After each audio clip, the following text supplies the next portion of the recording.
Her yıl düzenli bir şekilde okulumuzun bir kermesi olur. Bu kermesi okulumuzun kermes kulübü organize ediyor. Kermesin amacı öğrencilerimizin içindeki yardımlaşma duygusunu açığa çıkarmak.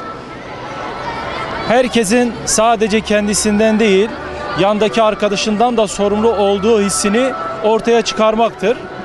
Kermesten gelen gelir, okulumuzda maddi durumu düşük olan öğrencilerin öğle yemeği, servis paraları ve her yıl okulumuza yüksek puanlarla gelen öğrencilerin burslarının temininde kullanılacaktır. Düzenli bir şekilde her yıl artık gelenekselleşen bir kermesimiz söz konusudur.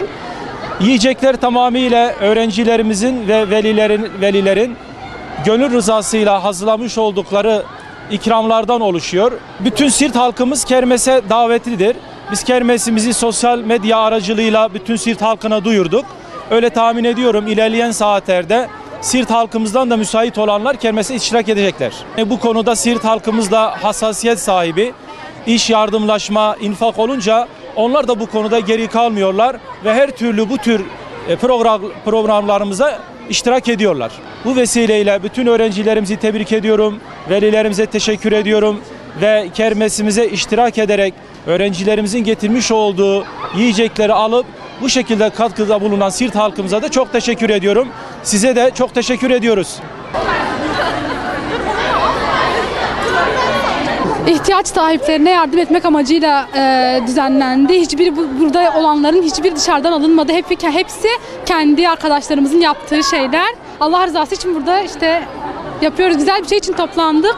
Maddi durumu iyi olmayan arkadaşlarımız, kardeşlerimiz için düzenledik. İnşallah maddi durumu iyi olmayan kardeşlerimiz için faydalı olacaktır. Toplandık, hepimiz inşallah faydalı olacak hepimiz için. Abim.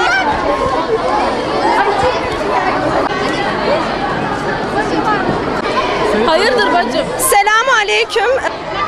Biz bu kermesi geliri düşük öğrencilerimiz için düzenledik.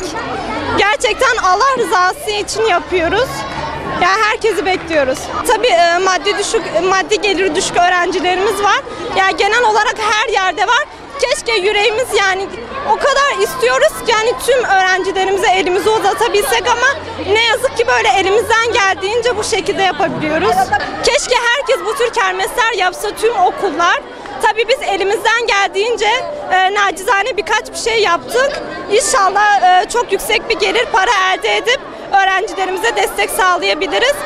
Bu bizim için en büyük şey, en büyük mutluluk. Gerçekten Allah rızası için yapıyoruz.